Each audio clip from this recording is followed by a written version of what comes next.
Buenos días, licenciada. Buenos días, compañeros. Continuando con las exposiciones, una de las urgencias eh, que vamos a tener dentro de las enfermedades del sistema respiratorio va a ser el neumotórax, ¿no? Y que de repente hemos visto algunos pacientitos que podemos haber tenido en la emergencia y que hoy día vamos a tratar de que entendamos qué viene a significar este neumotórax, ¿no? Que es una enfermedad bonita, un poco compleja, pero que vamos a tratar de hacer todo lo posible para poder entenderlo, ¿no? Y es el neumotórax, como les mencionaba, pues, ¿no? Entonces, cuando hablamos de un neumotórax, un ratito, vamos a hablar de que es algo anormal. ¿Y qué es esta normalidad? A ver si pueden ver, ¿no? Vamos a tratar de definirlo como que es la presencia anormal ¿de qué? De aire, ¿no? Hablamos de neumotórax. El tórax es el pecho, el neumo es aire. Entonces, una presencia anormal de aire en el espacio pleural. ¿Por qué es anormal? Porque no hay aire entre este espacio pleural. Entonces, por eso es algo anormal. ¿No? Se dice que la entrada de aire en la cavidad pleural causa un mayor o menor colapso del pulmón y con la correspondiente va a causar repercusiones en la mecánica respiratoria. ¿Qué quiere decir? Que nuestro paciente va a estar disneico, va a estar taquineico, va a utilizar músculos accesorios, ¿no? Entonces, incluso va a estar en una situación hemodinámicamente inestable, ¿no? Se dice que el aire puede entrar en la cavidad pleural proveniente del parénquima pulmonar, del árbol traqueobronquial, del esófago, de órganos intraabdominales, del exterior a través de la pared torácica abierta. Y en ocasiones puede originarse una combinación de estas fuentes, ¿no? Entonces, si hablamos del neumotórax, del ingreso o la presencia normal de este aire en la cavidad pleural, vamos a hablar que hay una clasificación, ¿no? Hay una clasificación de este neumotórax. El neumotórax puede ser, y esta clasificación es importante porque de ella va a depender también nuestra fisiopatología, ¿no? Entonces, hablamos de que hay una clasificación eh, basada en las causas de por qué se produjo, ¿no? Entonces vamos a tener, como decimos ahí en ese cuadrito, un neumotórax, podemos tener un neumotórax espontáneo y un neumotórax adquirido. Pero dentro de cada una de ellas vamos a fijarnos en que cuando hablamos de un neumotórax espontáneo es aquel que va a ocurrir en ausencia de un antecedente traumático y iatrogénico, ¿no? Que lo justifique. Entonces, el neumotórax espontáneo se va a subclasificar en primario o secundario, ¿no? Entonces hablamos de un neumotórax espontáneo primario cuando ocurre en individuos aparentemente sanos, ¿no? Por ejemplo, nosotros, sin enfermedades pulmonares conocidas. ¿Por qué hablamos de nosotros? Porque se afecta a jóvenes con un pico de incidencia entre los 20 y 40 años aproximadamente, y se dice que es más frecuente en varones, ¿no? En un rango de 6 a 1, ¿no? 6 varones y una mujer que pueden tener esta neumonía, ¿no? Este neumotórax, ¿no? Entonces, hablamos de que este neumotórax primario va a poder ser en personas, hablamos de masculinas, de 20 a 40 años, se dice que también tiene predilección por individuos altos y delgados y habitualmente fumadores. Entonces, estos van a ser clasificados en un neumotórax espontáneo primario, ¿no? Sin ausencia de antecedentes traumáticos, iatrogénicos, alguna enfermedad, no. Cuando hablamos de un neumotórax espontáneo secundario, vamos a hablar de que ocurre en pacientes con patología pulmonar previa, es decir, suele aparecer, por tanto, en personas de mayor edad, excepto en los casos de fibrosis quística, ¿no? La enfermedad pulmonar obstructiva crónica, la EPOC, es la causa más frecuente, ¿no? Y la probabilidad de neumotórax es mayor cuanto más avanzada es la EPOC. Entonces, este neumotórax espontáneo secundario viene a ser más desarrollado en las personas de mayor edad con patología pulmonar previa, ¿no? En estos pacientes, el neumotórax se debe a una rotura hablamos de las bullas intrapulmonares. ¿Y qué son las bullas intrapulmonares? Se llaman bulas o ampollas de enfisema del espacio aéreo, ¿no? Que son mayor a 1 centímetro de diámetro, sin pared epitelial. Es una forma, se dice, de enfermedad localizada y no indica algún causante de la presencia de enfisema generalizado, no indica que sea un enfisema generalizado. ¿Y qué es el enfisema? Es la dilatación anormal y permanente de espacios aéreos distales al bronquiolo terminal con disminución o con destrucción de sus paredes y no tiene signos de fibrosis, ¿no? Entonces, estas bolas van a ser como tipos enfisemas, ¿no? Mayor de 1 diámetro sin pared epitelial, ¿no? Van a ser prácticamente como si fueran llaguitas, ¿no?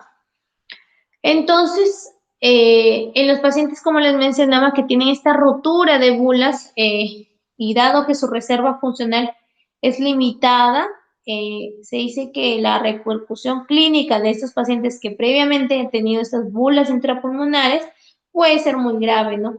Entonces, por ello es importante que se descarte la presencia de neumotórax, sobre todo en estas personas, en los pacientes de EPOC agudizada. También hablamos de que en estos tipos de neumotórax espontáneo secundario, que ya es con enfermedades previas, y hablamos de los adultos mayores, los adultos con EPOC, las personas con bulas, tenemos a las personas con VIH-Sida, que suele considerarse una indicación para iniciar tratamiento frente a la infección, por ejemplo, por la Pneumocystis carini, ¿no? Que es un hongo. En estos pacientes va a existir una mayor incidencia de neumotórax bilateral, ¿no? ¿Por qué ya se inicia? Porque usualmente estos pacientes tienen una incidencia de neumotórax recurrente, de fuga aérea prolongada, de tuberculosis pulmonar y las neumonías necrotizantes, ¿no?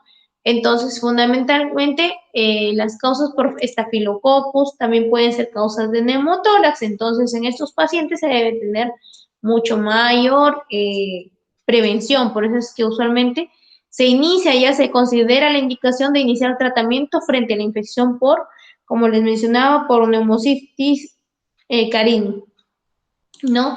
Entonces, aunque es rara, no se debe olvidar que el neumotórax catamenial también puede afectar a otras personas, ¿no? Hablábamos ya del neumotórax por bilateral, por infección, ya sea por infección de la carini, de neumotórax recurrente en las personas con VIH, pero como les mencionaba, hay una probabilidad de neumotórax que es rara, pero que no debemos olvidarla, que es conocida como el neumotórax catamenial, que lo van a encontrar en la literatura, que ocurre en mujeres con antecedentes de endometriosis, se produce de 48 a 72 horas después del comienzo de la menstruación y también puede producir un neumotórax, pues, ¿no? Un neumotórax secundario.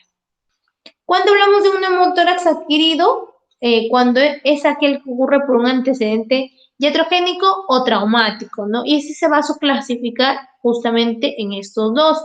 Un neumotórax iatrogénico que puede ser producido como consecuencia de ¿qué? De procedimientos invasivos, ¿no? A nivel torácico, una cirugía, ¿no? Un procedimiento, ¿no? Hablamos acá como el procedimientos invasivos, los barotraumas, ¿no? Una toracocentesis, las biopsias pulmonar transbronquiales, las biopsias pleurales, los lavados bronquialveolares, ¿no? Tienen como consecuencias que pueden causar un neumotórax, y este sería un neumotórax adquirido iatrogénico, ¿no? Una punción pulmonar puede causar un neumotórax, sí, ¿no? Una cateterización de la vena subclavia también, sin embargo, puede también ser una complicación de otros procedimientos invasivos que involucren, por ejemplo, el cuello, el abdomen, ¿no? Por ejemplo, una biopsia hepática también puede causar un neumotórax, ¿no? Un neumotórax iatrogénico. Cuando hablamos de un neumotórax, como lo menciono ahí en la imagen, por barotrauma, se dice que es otra forma de un neumotórax iatrogénico, porque el barotrauma va a ser una complicación común en los pacientes sometidos a ventilación mecánica, ¿no? Siempre hablamos de los barotraumas, estos pacientes sometidos a ventilación mecánica, porque va a consistir en la ruptura, ¿no?, de estos alvéolos como consecuencia de una sobreexpansión pulmonar con la salida del aire alveolar y la formación finalmente del neumomediastino, enfisema subcutáneo y probablemente un neumotórax, ¿no? Se ha relacionado con el uso de la presión positiva al final de la expiración, ¿no?, del PIC elevado, el PIP, y de volúmenes corrientes pues muy elevados. Por eso es que siempre como personal de enfermería debemos estar controlando eso. Ahora más que nada en todo esto del COVID, debemos tener mucho en cuenta eso, porque aparte de ya la infección que le está causando el COVID-19, podemos causar un factor más o una incidencia más, una iatrogenia adicional ya al barotrauma, un neumotórax, ¿no? Un neumotórax por barotrauma. Entonces, debemos tener en cuenta eso. Cuando hablamos de un neumotórax adquirido, traumático, ¿cuándo se va a producir como consecuencia de un traumatismo torácico que puede ser abierto o puede ser cerrado? El neumotórax traumático abierto va a ser consecuencia de una herida penetrante en el tórax que va a comunicar el espacio pleural y la atmósfera exterior, ¿no? Va a ser una entrada de aire atmosférico y a su vez suele lesionar también el pulmón con una salida de aire alveolar, que ya lo vamos a ver más adelante explicado. Y el neumotórax traumático cerrado va a estar causado habitualmente por una fractura costal, o puede ser un golpe y fractura a nivel interno, o una rotura bronquial o una lesión esofágica, ¿no? Ahí lo tenemos en la imagen, ¿no? Un traumático abierto va a ser la herida penetrante y un cerrado va a ser una contusión torácica, ¿no? Un golpe, de repente un accidente de tránsito puede causarme un neumotórax traumático cerrado porque me golpeé de repente con el timón, se golpeó el paciente con el timón en las costillas, puede causarlo un neumotórax, que es lo más común, ¿no? Por estos accidentes de tránsito. Y causa usualmente pues las fracturas costales. Se dice que teniendo en cuenta el colapso pulmonar, se clasifica también en grados de neumotórax, ¿no? Por eso en esta imagen les he señalado, ¿no? Grados de neumotórax según colapso pulmonar, vamos a tener que hay grado 1, que es un grado leve. ¿Sí lo ven? Perdón, lo agrandé mucho. Ah, no, yo lo tengo. Ya. Grado 1, que como estamos observando, ¿no? Tenemos el grado leve, ¿no? Ahí vamos a medirlo de acuerdo. ¿A qué vamos a medir este colapso pulmonar? Se mide considerando la clavícula como referencia, y a la misma se le divide en tercio externo, por eso está en la línea, medio e interno. Tercio externo, medio e interno, por eso está en las líneas. En grado 1 vamos a tener un grado leve, cuando hablamos de un colapso pulmonar, por fuera de la línea subclavia externa, ¿no? Por eso es que en la imagen tenemos por fuera, cuando hablamos que no está en la línea de subclavia, por fuera de la línea clavicular externa, ¿no? Está fuera de la línea clavicular externa, es el grado leve, ¿no? Lo vamos a observar aquí. En el grado 2 vamos a tener el colapso pulmonar entre las líneas claviculares media y externa, ¿no? Tenemos la línea clavicular media, la línea clavicular externa, entonces estamos aquí, ¿no? Es un grado 2 moderado. Y en el grado 3 vamos a tener, pues, un colapso pulmonar por dentro de la línea clavicular interna. Dentro de la línea clavicular interna vamos a tener todo este neumotórax. Entonces, dependiendo de estos grados vamos a observar. ¿Y cuándo vamos a observar estos grados? En las radiografías de tórax, ¿no? Entonces, eso es para ir ahondando un poquito en lo que es cómo vamos a ir detectando estos grados de neumotórax. Entonces, para entrar ya a la fisiopatología, vamos a hablar acerca de la pleura. En este caso, la pleura va a ser un sistema muy importante porque debido a esto es que vamos a causar las diversas presiones intratorácicas y que van a dañar y van a causar un colapso pulmonar. Entonces recordemos que la pleura es un tejido seroso de origen mesodérmico que va a recubrir no solo la pared torácica, sino también el parénquima pulmonar, el mediastino y el diafragma, y va a proteger y amortiguar, ¿qué? Los pulmones, ¿no? Si recordamos cómo está en la imagen, está constituida por una capa o una doble hoja o dos capas, como le queramos llamar, que va a venir a ser la pleura visceral y la pleura parietal. En la pleura visceral vamos a tener este lado, esta línea moradita, azulita, como la vemos, que es la que recubre la superficie del pulmón, es decir, la pleura visceral es la que está adherida al pulmón, la que está fija al pulmón, la cara al pulmón.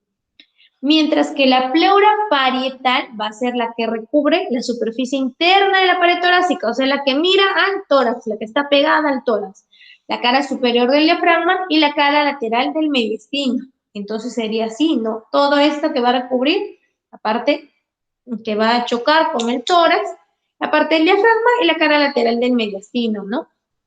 Entonces, por eso es que se subdivide en pleura parietal, costal, diafragmática y mediastínica, porque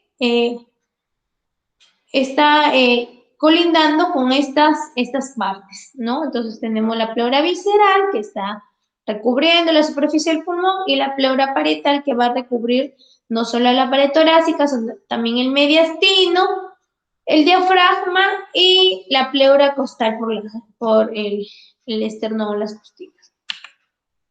Aquí lo vamos a ver en una imagen más grande, ¿no? Tenemos la tráquea, los bronquios, el pulmón, la pleura, la cavidad pleural, ya vamos a hablar de la cavidad pleural, el corazón, y esta es una vista desde arriba.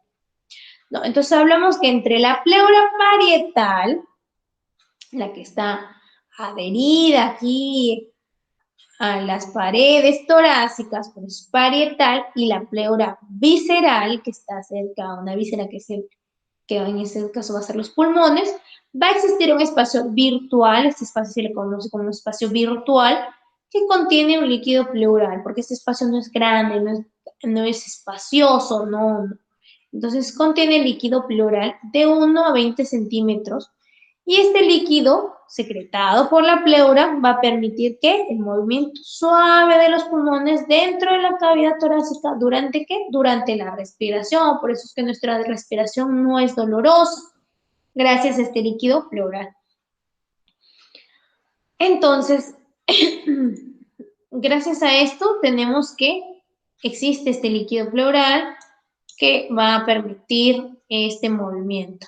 Entonces, ya entrando a la fisiopatología, vamos a tener que la causa de un neumotórax es la alteración del equilibrio de presiones entre la pleura y el pulmón, ya que está en una presión negativa usualmente. Entonces, ¿qué vamos a ocasionar? Un colapso parcial o total del pulmón. No, acá tenemos, por ejemplo, un neumotórax simple, hay una lesión pulmonar, va a haber salida de aire, colapso, ¿no? En un neumotórax abierto, va a ingresar aire del exterior, aire atmosférico, y va a salir aire de los pulmones. Entonces vamos a tener, por ejemplo, el proceso de inspiración, que el aire que ingresa no va a ser el mismo y el aire que sale tampoco va a ser el mismo, ¿no? El aire ingresa por la herida, va a aumentar el aire, no solamente va a entrar por las fosas nasales, también va a entrar por la herida, va a haber una lesión que aspira este aire, ¿no? Que está jalando este aire. El aire, vamos a tener una resistencia entre el aire ambiental que ingresa con fuerza y ocasiona una hipoxia y una hipercapnia, ¿no? Ya lo vamos a hablar un poquito más en las siguientes diapositivas.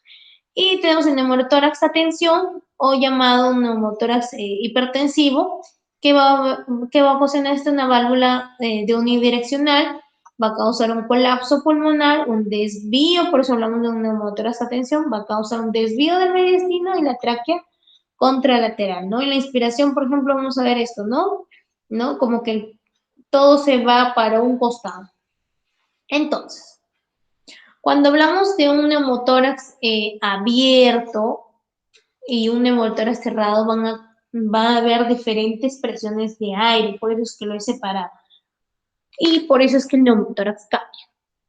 Entonces, mientras tenemos un neumotórax adquirido traumático abierto, si recordamos un neumotórax adquirido traumático abierto, era por una lesión, por ejemplo, punzocortante, ¿no? Ingresa y un corte por herida de bala, por un cuchillo, ¿no? Entonces, la barrera que es la piel ha sido interrumpida, ¿no? La pleura va a estar en contacto directo con el aire ambiental. Y el aire que se atrapa en la pleura va a proceder del ambiente. Por eso es que acá en la imagen está así. El aire que se atrapa en la pleura, procede del ambiente. Esta es la pleura, se atrapa aquí, pero este es el aire ambiental. Y en un caso contrario, sucede un caso diferente, el neumotórax adquirido traumático cerrado, que puede ser por un golpe que va a ocasionar, por ejemplo, una rotura una fractura de costillas, por ejemplo, ¿no? La costilla es un ejemplo, una costilla, por ejemplo, rota, es capaz de romper el parénquima pulmonar y el aire que está en los alvéolos va a salir al espacio pleural. El aire que está en los alvéolos va a salir al espacio pleural y se va a acumular allí causando un neumotórax, ¿no? Entonces el aire aquí se atrapa, el aire se atrapa en la pleura procedente del ambiente y el aire aquí va a salir, el aire que está en los alvéolos sale al espacio pleural, ¿no? Este aire se atrapa en la pleura y este sale al espacio pleural, ¿no? Entonces ahí tenemos las diferencias. Entonces, esta causa de presiones va a causar un neumotórax. Entonces, a nivel general, hablamos de que la cavidad pleural tiene una presión de menos 2 a menos 10 centímetros de agua con respecto a la presión atmosférica. Entonces, hablamos de que es una presión negativa. Se dice que tras la ruptura de la pleura, ya sea por algún golpe, se rompe la pleura, el aire atmosférico se va a comenzar a acumular en el espacio pleural. Todo el aire atmosférico se comienza a acumular en el espacio pleural. ¿Y esto qué va a hacer? Esto que hace que se pierda la presión negativa, haciendo que se aumente la presión en la cavidad pleural por encima de la presión atmosférica. Si teníamos este aire atmosférico que se comienza a acumular y teníamos una presión negativa, se pierde esta presión negativa por esta entrada, por esta ruptura de la pleura y se aumenta la presión en la cavidad pleural por encima de la presión atmosférica. Entonces, ¿qué quiere decir esto? Que si aumenta la presión en la cavidad pleural por encima de la presión atmosférica, vamos a tener que esta presión va a ser la misma que se maneja en los alvéolos y esto no puede pasar. ¿Por qué? Porque si tenemos una presión interna de la cavidad pleural negativa y que esta va a ayudar, ¿no? Una negativa y una positiva va a ayudar a mantener la homeostasis de todo el sistema, si se asemejan y va a ser la misma, el pulmón va a colapsar. Entonces, si por lo tanto el flujo de aire atmosférica que viene a través de las vías respiratorias se detiene, ¿no? Que viene no por esta presión que ya no va a ser negativa, va a provocar un colapso pulmonar, ¿no? Acá tenemos el aire atmosférico, ya no está dentro, aquí está, por ejemplo, era negativo, y acá en la otra imagen creo que les he puesto, sí, está aumentando la presión. No, entonces, aquí sencillito lo terminamos de explicar. Entonces, el pulmón colapsa, ¿por qué? Porque por la propia elasticidad intrínseca que tiene, debido a que el pulmón está constituido por una cantidad, nosotros hablamos de fibras elásticas, Una vez que el pulmón colapsa, porque no se va a expandir, no va a permitir, porque hay una presión que no está dejando que se expanda, una presión anormal entre la pleura y el pulmón, entonces el flujo de aire se va a detener a través de él y no se puede realizar con eficiencia el intercambio gaseoso. Entonces nuestro pulmón se quiere expandir, pero hay una presión que no es una presión negativa, sino es una presión positiva. Entonces está empujando y, por ejemplo, decimos que es como antes en la presión de la cavidad pleural y el pulmón era, por ejemplo, un globo metido en una cajita vacía.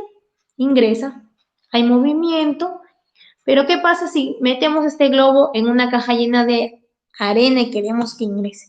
No va a haber una rigidez, va a haber un impedimento, no va a poder. Entonces, lo mismo viene a ser con este neumotórax. Entonces, aumenta la presión en la cavidad pleural, aumentando la presión intratorácica. Entonces, ¿qué va a pasar? Que va a desaparecer el gradiente de presiones, por lo que desaparece el movimiento del aire. No hay este gradiente de presiones, no esta diferenciación de presiones. Y vamos a observar que nuestro pulmón no se puede expandir, que nuestro pulmón no va a recibir ese oxígeno a esta presión negativa y va a quedar de esta manera, ¿no? Por eso es que vamos a encontrar los diferentes signos y síntomas, como va a ser un dolor torácico, una disnea, esta falta de aire, porque prácticamente este pulmón no está funcionando de la manera correcta, va a haber una tos improductiva porque va a haber una resequedad, va a haber hasta en personas mayores un síncope, la hemoptisis, ¿no? Por este dolor, todo este proceso, y dependiendo ya de las horas también del paciente con neumotórax, ¿no? Pudiendo causar también un neumotórax, ¿no? La debilidad en las extremidades superiores, por esta debilidad muscular, por esta sensación de querer tomar más aire, esta taquipnia, una sensación de ruido extraño en el tórax, porque se va a sentir pues un aire agregado también. ¿Y qué vamos a inspeccionar nosotros como profesionales de salud dentro de estos signos y síntomas?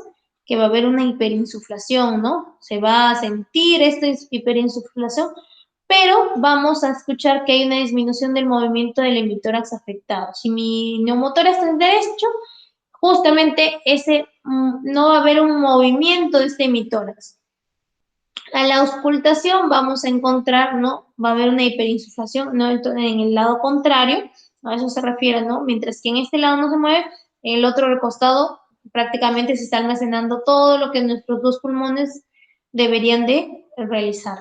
Y vamos a la auscultación respiratoria, vamos a encontrar una disminución o una abolición del murmullo vesicular. ¿Qué quiere decir? Que no vamos a encontrar un murmullo vesicular en ambas bases, sino solamente en el pulmón que está, en el tórax que está bien, ¿no? En el murmullo vesicular va a estar afectado. Hay una disminución también en la transmisión de la voz. A la auscultación cardíaca vamos a tener taquicardia, vamos a tener también un signo de Hamann, que viene a ser el roce sonido crujiente durante la sístole. Durante la sístole y la diástole cardíaca, cuando se asocia también a neumomediastino, dependiendo, como les decía, de las partes afectadas en este neumotórax, ¿no? Cuando hay cambios en la disposición de los focos de auscultación cardíacos, en el neumotórax, atención, también se va a escuchar esta auscultación cardíaca diferente. ¿Cómo se diagnostica? Se diagnostica también a través de nuestros exámenes auxiliares, como son la radiografía de tórax, ¿no? Se dice que los síntomas y la exploración física va a permitir hacer un diagnóstico de sospecha, ¿no? El diagnóstico de certeza lo va a proporcionar la radiografía posterior anterior de tórax al identificar pues la línea de pleura visceral con ausencia de un trama vascular periférica. ¿A qué se refiere eso? Lo vamos a ver en la imagen ahora. Se dice que otros hallazgos radiográficos pueden ser, por ejemplo, un colapso pulmonar de magnitud variable, ¿no? Como lo vemos en las imágenes así, ¿no? Así, de esta manera lo vamos a tener que ver. En esta imagen, ¿no? En la siguiente lo vamos a ver. Va a haber presencia de pequeños derrames, habitualmente son serosos por irritación pleural por el aire, ¿no? Se dice que un derrame de mayor tamaño puede significar también un hemoneumotórax, ¿no?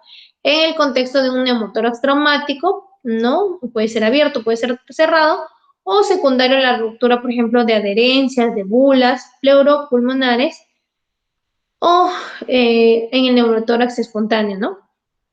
Y neumotórax a tensión por desplazamiento del mediastino hacia el lado contralateral, como ya lo veníamos viendo, y la depresión ipsilateral del diafragma, ¿no? El diafragma lo vamos a ver prácticamente de esquinado.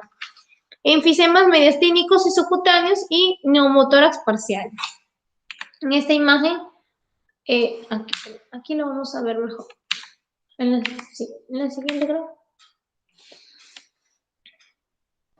Aquí. Espérame. Ya. Acá para explicarles también cómo vamos a poder ver. En la radiografía de tórax, en los campos pulmonares, cuando hay un neumotórax vamos a ver una hiperclaridad y una ausencia de trama pulmonar y muñón pulmonar colapsado. Aquí no se ve tanto, aquí, mire, por ejemplo, aquí, ¿no? Estas son las costillas, este es el espacio, y acá vemos como un corte del pulmón, como que el pulmón de acá está más chiquito. Esto no se ve aquí, como que el pulmón está más chiquito, entonces hablamos posiblemente que esto es un neumotórax derecho, ¿no? ¿Por qué? Porque no vamos a ver una hiperclaridad, una ausencia del tramo pulmonar. Sabemos que el pulmón cómo es, pero no tiene una forma, ¿no? Un muñón pulmonar colapsado, como las imágenes a color que veíamos, ¿no? A nivel del mediastino y la tráquea vamos a tener contralateralidades, y a nivel del diafragma vamos a poder ver un diafragma normal o un diafragma descendido. ¿Por qué? Porque el paciente va a comenzar a expirar, ¿no? Usualmente expira. Y en el proceso de inspiración continua va a proceder a notarse pues este descenso del diafragma. A nivel de la tomografía de tórax, vamos a ver que se dice que es la prueba diagnóstica más sensible, aunque no se recomienda su utilización o su realización de forma rutinaria, ¿no? Puede estar indicada ante la sospecha de enfermedad pulmonar subyacente, en la fuga aérea persistente o para planificar el tratamiento quirúrgico del neumotórax.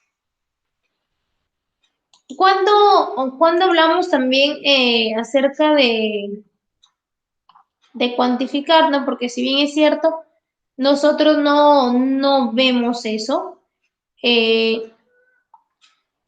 A nivel de la cuantificación del neumotórax, he encontrado esta información que me pareció oportuna compartirla.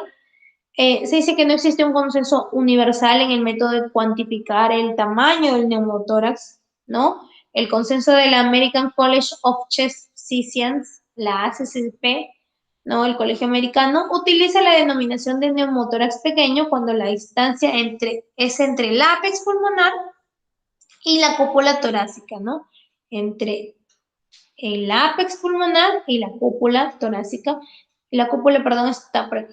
Es menor de 3 centímetros, ¿no? Entonces, la British Thoracic Society, la BTS, diferencia el neumotórax en pequeño o grande en base a la presencia de una franja de aire, ¿no? Entonces, aquí, por ejemplo, tenemos que el porcentaje de neumotórax es 100% menos la parte B al cubo sobre la parte A al cubo, ¿no? Esta es la línea floral.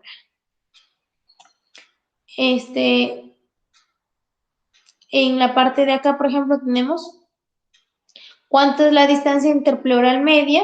Vamos a sumar las partes A, B y C sobre 3. Vamos a tener una distancia interpleural media en centímetros, ¿no? Aquí en centímetros, y el tamaño del neumotórax va a ser el porcentaje. De acuerdo a los centímetros, vamos a tener un porcentaje, ¿no? Si hablamos de 3 centímetros, vamos a hablar aproximadamente de 30 centímetros, de 32 centímetros, ¿no? Dependiendo, ¿no? Esto es un ejemplo más o menos de la cuantificación del tamaño del neumotórax. Hablamos también que para cada neumotórax existe un tratamiento, ¿no? Y el tratamiento viene desde la abstención terapéutica, que ¿qué vamos a hablar cuando hablamos de una, de estas opciones de tratamiento? ¿Sí se ve? Así. No sé si estaban viendo lo demás, creo que no, o sí. Espero que sí lo hayan estado viendo, ¿no? Entonces hablamos de una abstención terapéutica, ¿cuándo? ¿no? Hablamos de varios tratamientos dependiendo del tipo de paciente, dependiendo de la causa del paciente, de la presencia de patología pulmonar que pueda haber. Cuando hablamos de una abstención terapéutica, se propone en los casos de neumotórax pequeños y de escasa repercusión clínica. ¿Por qué? Porque esta abstención terapéutica va a basarse en que la expulsión pulmonar se va a conseguir lentamente por reabsorción del aire intrapleural.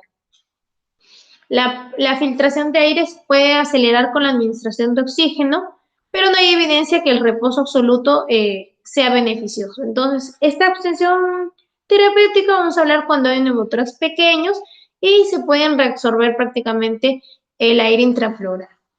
Cuando hablamos de una evacuación del aire con punción o espacio o aspiración o un drenaje pleural, porque este tiene como objetivo la expansión pulmonar rápida, porque no hay evidencia, se dice que mantener una succión permanente aporta un beneficio una vez extraído el aire pleural, aunque el uso es frecuente de forma empírica en ciertos casos de fuga aérea mantenida o por falta de reexposición, de reexpansión pulmonar, ¿no? Entonces, esta evacuación del aire con punción o aspiración o el drenaje pleural es muy común o es muy usado, ¿no? Para eliminar este exceso de aire, ¿no? Aquí vamos a ver una imagen también de cómo es el procedimiento y que usualmente también en la actualidad se realiza, ¿no? Se dice que el índice de recurrencia tras el tratamiento con aspiración o el drenaje pleural se cifra alrededor de los 30% tras un primer episodio de neumotórax espontáneo, ¿no?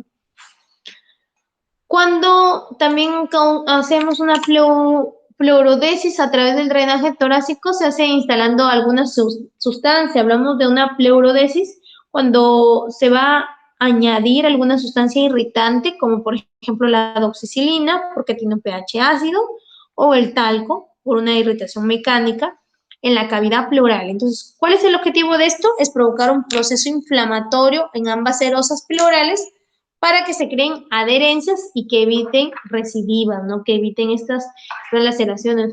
Solo es aconsejable en ciertos casos de neumotórax espontáneos secundarios, ¿no? Entonces, eso es lo que se desea.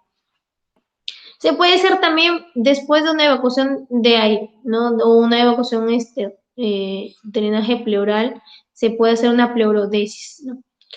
El tratamiento quirúrgico va a depender también de las indicaciones específicas del neumotórax, ¿no? En caso de complicaciones en un primer episodio de neumotórax, puede hacerse otros procedimientos, un tratamiento quirúrgico o una toracotomía, ¿no? Para eliminar este excedente de aire dependiendo del tipo de neumotórax que se tenga. En esta imagen vamos a ver, sí, ese puesto, ¿no? Ahí tenemos el tratamiento, al inicio se hace una infiltración del anestésico local en lo que es para evacuar, ¿no? Con la técnica de punción-aspiración con catéter fino, ¿no? Puede ser con aguja introductora con jeringa o sin jeringa y se va a realizar se pone el anestésico, se va a funcionar con la aguja conectada a la jeringa, se introduce la punta en la cavidad pleural, mientras se ejerce la presión negativa con la jeringa, de modo que al entrar en la cavidad pleural se va a observar la salida de aire, ¿no? Y se va a sacar el fijador, junto a la jeringa se introduce el catéter por la luz de la aguja, dirigiéndolo hacia el vértice torácico, ¿no? Después se retira la aguja, se sostiene el catéter para que no se salga y se fija la piel con un punto de seda, ¿no? Y esto va, después de introducirse el catéter, se conecta el catéter a la llave de tres lúmenes y se comienza a aspirar el aire lentamente con una jeringa de preferencia siempre de 60 centímetros o una jeringa grande. Después de evacuar todo el aire hasta un máximo de aproximadamente 3.5 litros, se cierra la llave y se hace un control radiológico inmediato para ver si esta evacuación de aire con punción ha sido efectiva o no, ¿no? Ahí tenemos, por ejemplo, un neumotórax a tensión, un tratamiento, ¿no? Una descompresión torácica que se le llama, o una evacuación de aire, ¿no? Tenemos que a nivel de la segunda costilla, el segundo espacio intercostal, se va a hacer la punción, ¿no? Acá tenemos la tercera costilla, la pleura parietal está en este espacio y se va a ejercer usualmente con una una aguja o un catéter, un número de calibre 16, 14, que puede introducirse, ¿no? De gran calibre para realizar esta aspiración. Y acá tenemos, ¿no? El paciente con el tubo, ¿no? Entonces hay sistemas de drenaje, recordemos, ¿no? Entonces, después de que se evacúa todo, si se extrae este aire, se conecta a veces a válvulas, ¿no? Y se gestiona también los posibles ingresos a cirugía torácica, si se sospecha de fístulas pleuropulmonares, ¿no? Algún problema adicional, ¿no? Tengo este cuadro que les he mencionado, ojalá que se pueda ver, que existen algoritmos para que podamos, nos podamos guiar, ¿no? Cuando hay un neumotórax espontáneo primario, si tenemos la presencia de disnea o neumotórax completo, si la respuesta es sí, vamos a hacer una aspiración simple o un drenaje pequeño calibre. Bueno, nosotros no, pero nosotros somos parte del equipo. Si resuelve, sí, vamos a dar alta y control ambulatorio. Si no resuelve, un drenaje pequeño calibre, si no se ha colocado previamente. Si hay una reexpansión, sí, hay fuga aérea. Si no hay, se retira el drenaje. Pero si no hay reexpansión, se hospitaliza, ¿no? Porque lo ideal es que se reexpanda ese pulmón que está colapsado. Hay un sello de agua, sin o con aspiración.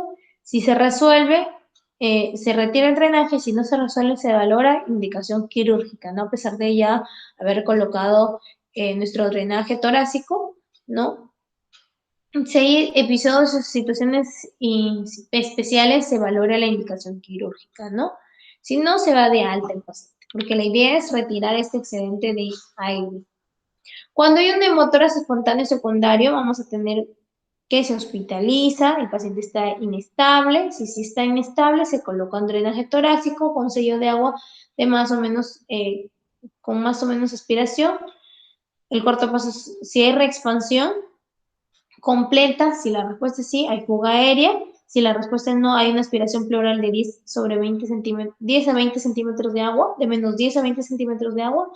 Si es resuelto, sí, se retira el drenaje. Si no es resuelto, puede ir a una cirugía, a un VATS, una toracotomía axilar, ¿no? Puede haber lo que les mencionaba, ¿no? La pleurodesis con talco intrapleural. Si no hubiera contraindicaciones, si la respuesta completa es sí y no hay fuga aérea, se retira el drenaje, ¿no? ¿Por qué? Porque lo que se quiere con estos drenajes es que se elimine todo el aire y que no hayan fugas aéreas. Si hay fugas aéreas, quiere decir que sí, todavía está quedando aire a nivel pleural, entonces se tiene que aspirar todavía y se tiene que corregir, ¿no? Eso es todo. Entonces tenemos que tener en cuenta que nosotros también manejamos lo que es los drenajes, ¿no? Los sistemas de drenaje, que quizás no les he puesto ahí, pero acá les tengo una imagen. A ver, les voy a compartir.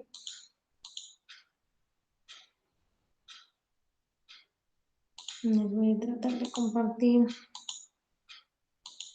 de aquí.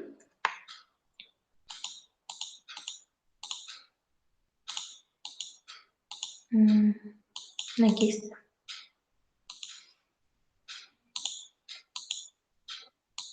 Ya, creo que sí se ve.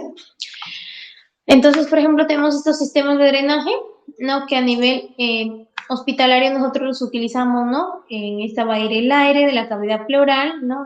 Por ejemplo, en esta imagen, y tenemos un sello de agua, una trampa de agua. Entonces, lo que queremos es que a presión negativa este aire se retire, ¿no? Se salga. Por eso es que también tiene un espacio de agua. Y cuando vamos a observar el burbujeo, vamos a observar que este drenaje este drenaje pleural está siendo exitoso, ¿no? Y lo ideal es que no exista aire. Entonces, cuando ya vemos que no existe aire, es que está este aire excediente, este aire anormal dentro de la pleura, está siendo eliminado y ya puede haber sido resuelto, ¿no? Por eso es que de todas maneras se tiene que llevar a cabo una post este procedimiento se decía que se debe de evaluar, ¿no? Acá como les mencionaba, no se debe de valorar las indicaciones, se debe de drenar, ¿no? Si hay fugas aéreas, ¿no? Se vuelve a continuar con otros métodos, con otras metodologías. Y lo ideal es que, pues, sea positivo, pues, ¿no? Que salga todo este aire, este neumotórax, sea resuelto. Tenemos otros drenajes, ¿no? Por ejemplo, con líquido aspirado, eh, cuando, por ejemplo, tenemos casos de hemoneumotórax, ¿no? En la trampa de agua, ¿no? Hay un aumento del índice de drenaje con aspiración de pared, ¿no? De 15 a 20 centímetros, por ejemplo, ¿no? Frasco control de succión, ¿no? También en las burbujitas de agua.